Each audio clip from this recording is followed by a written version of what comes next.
Recognition Day is the culmination of all hard work.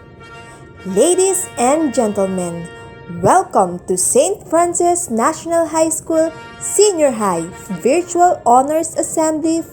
The following are the awardees. For the Technical Vocational Livelihood Track, Home Economics Strand under my supervision, Micaela C. Santos.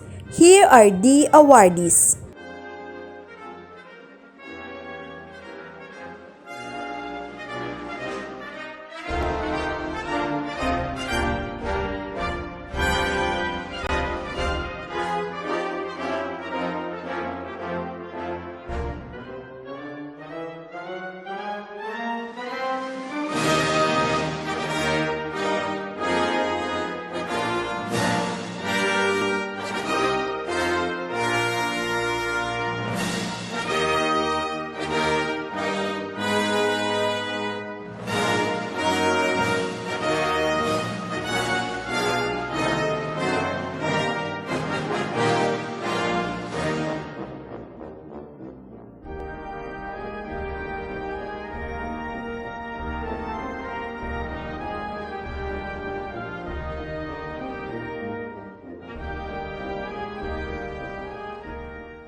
In behalf of senior high school faculty, we want to express our deepest congratulations.